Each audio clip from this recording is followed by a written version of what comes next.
प्रेम प्रणाम जी सुंदर साथ जी। कल कीर्तन ग्रंथ के 65वें प्रकरण का मंथन कर रहे थे, पर कुछ चौपाइयां शेष रह गई थी। उनका मंथन हम आज करेंगे।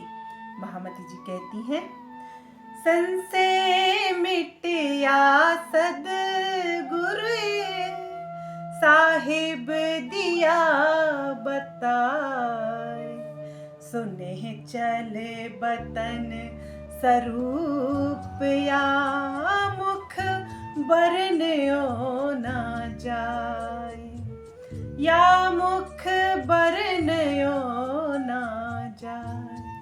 महामती जी कहती हैं, मेरे सदगुरु स्वरूप मेरे हादी अर्थात ईशारू अल्लाह ने प्रकट होकर मेरे सभी संशयों का नाश कर दिया और अक्षातीत परब्रह्म की पहचान भी कराई। उस अखंड परम धाम प्रियतम की शोभा का वर्णन करना इस मुख से असंभव है। महामती जी कहती हैं कि जो सृष्टि के प्रारंभ से ही जो अनादि प्रश्न थे कि प्रियतम परब्रह्म कैसा है, कैसा रूप है उनका, उनकी लीलाएं कैसी हैं, उनका वह दिव्य धाम कैसा है, उन सभी प्रश्नों से आज मेरे सदगुरु ने संशय रहित कर दिया और मुझे धाम स्वरूप लीला के विषय में सब कुछ ही ज्ञात हो गया। इसलिए कहते हैं कि इन सदगुरु की कृपा का वर्णन इस मुख से होना असंभव है। महामती जी आगे कहती हैं, साख पुराई भेद ने और पूरी साख कते, अनुभव करायो आत्मा जो नावे मिने से, जो न आवे मिने से। महामती जी कहती हैं कि जो बात वेदों ने कही है वही कतैब परंपरा में कुरान में भी कही गई है और उनकी ही पूरी साक्षियां मिलती हैं। सदगुरु धनी श्री देवचंद जी ने अपनी कृपा दृष्टि से मुझे अपने निज स्वरूप का भी अनुभव कराया है, जिनके आनंद का वर्णन शब्दों की सीमा से परे है। महामती जी कहती हैं कि वेदों में भी एक परब्रह्म की बात कही गई है और ब्रह्म सृष्टियों की बात कही गई है। उसी तरह से कतैब पक्ष में कुरान में उस चौथे आसमान को ही परम धाम कहा गया है और दरगाह की रूहों अर्थात मोमिन दिल और उन मोमिन रूहों को ही ब्रह्म सृष्टियां कहा गया है। महामती जी कहती हैं, मात्र भाषा का अंतर है और कुछ नहीं। जो बात वेदों ने कही वही कतैब परंपरा में उनके हदीसों और कुरानों में भी मिलती है। वेदों में कहा गया है कि एक पूर्ण ब्रह्म परमात्मा ही पूजने योग्य है, उसके सिवा किसी की पूजा नहीं करनी चाहिए। यही बात कतैब पक्ष के लोग भी मानते हैं कि एक अल्लाह ताला ही इबादत के योग्य है और किसी के चौखट पर सर नहीं झुकाना चाहिए। सर कट जाएगा लेकिन किसी के सामने यह सर नहीं झुकेगा। यह उनके ही हदीसों और कुरान के अनुसार है। और वेदों में 3 प्रकार की सृष्टियां बताई गई हैं, जीव सृष्टि, ईश्वरी सृष्टि और ब्रह्म सृष्टि। इसी तरह से कतैब परंपरा में भी 3 प्रकार की रूहों का वर्णन है। कुन्न से उत्पन्न होने वाली वे जीव सृष्टि अर्थात आम खलक और ईश्वरी सृष्टि अर्थात वे फरिश्ते और पैगंबर जिन्हें खास खलक कहते हैं और वे मूल इफ्तिदा वे उस अर्ज़े अजीम की रूह हैं जिन्हें खास रूह कहते हैं। वे दरगाह की रूह हैं, वे ही अल्लाह ताला की खास रूहें हैं। वे ही उन पर ईमान लाती हैं और वे ही उन पर पूर्ण भरोसा भी करती हैं। वे ही हौज कौसर ताल की मछली हैं। वे ही उस अर्ज़े अजीम में इश्क की लीला करने वाली रूहें हैं। इसी तरह से महामती जी कहते हैं कि उस दिव्य ब्रह्मपुर परम धाम को कतैब पक्ष के लोगों ने चौथा आसमान कहा। और महामती जी कहते हैं कि मुझे मेरे सदगुरु अर्थात धनी श्री देवचंद जी के स्वरूप में उस पूर्ण ब्रह्म परमात्मा ने वेद और कतेब दोनों पक्षों की साक्षियां देकर मुझे संशय रहित कर दिया और उस एक पूर्ण ब्रह्म परमात्मा की मुझे पहचान भी कराई। और मेरे हृदय से हर प्रकार का संशय मिट गया। मैं उनके गुणों का बखान कैसे करूं? मैं उनके दिए गए इस आनंद का बखान मेरी इस जीभा से नहीं हो सकता। महामती जी आगे कहते हैं, हबीब बताया दिए मेरा ही मुझ पास, कर कुर्बानी अपनी जाहिर करूं विलास, जाहिर करूं विलास। महामती जी कहते हैं, हादी अर्थात सदगुरु श्री निजानंद स्वामी ने मुझे प्रियतम अक्षरातीत की पहचान कराते हुए कहा कि वह तो तुम्हारे अति निकट हैं, वह तो नजदीक से भी नजदीक हैं, वह तो प्राण नली से भी निकट हैं। तुमने ही माया की खातिर उससे पर्दा कर रखा है और अपने आप को उनसे दूर समझ रहे हो, लेकिन वह प्रियतम प्राणेश्वर तो तुमसे न कभी अलग था, न है और न कभी रह सकता है। तुमने तो इस संसार में अपना परिवार बना लिया, घर बना लिया, अपने परिवार में मस्त हो।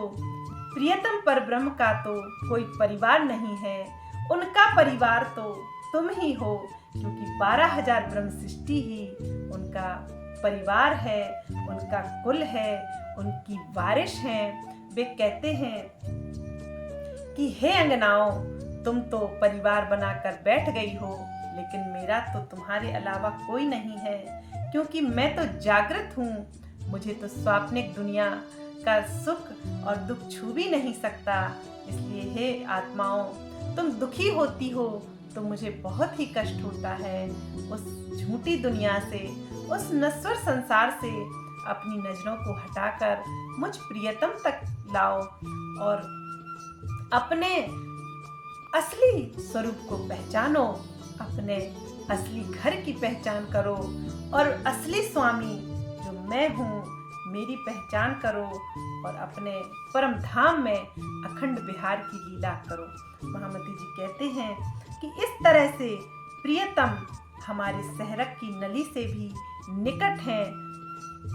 अब मेरा यही लक्ष्य है कि अपनी आत्मा को प्रियतम के प्रेम में निछावर कर दूं अर्थात कुर्बान कर दूं। उनके आनंद में मैं डूब जाऊं। मैं हर पल ही प्रेम की मदिरा का रसपान करता रहूं और मदहोश होकर मैं उनकी ही अखंड नूरी स्वरूप में रमण करूं और मैं अपने 25 पक्ष वाले धाम में अपनी सुरता को हर पल ही लगाता रहूं। महामती इंद्रावती जी कहती हैं कि मेरे सद्गुरु, मेरे हादी के गुणों का मैं कहाँ तक बखान करूं, जो संसार के अनादि प्रश्न हैं उनसे पर्दा उठा दिया और मुझे संशय रहित कर दिया और मुझे इस माया की जलन से और दुख से मुक्त कर दिया। महामती जी आगे कहते हैं, तुम देखत मोहे इन इंड में, मैं 14 तबक से दूर, अंतरंगत ब्रह्मांड ते सदा साहिब के हजूर, सदा साहिब के हजूर।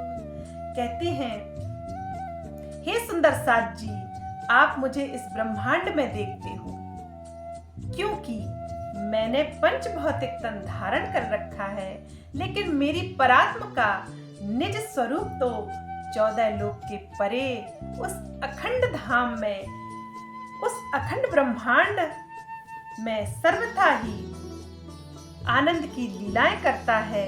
वह निराकार बेहद से भी परे परम धाम में मूल मिलावे में धनी के सन्मुख सदा विराजमान रहता है। लेकिन हे सुंदर साथ, तुमने तो मुझे इस पंच भौतिक तन से ही अभी जाना है।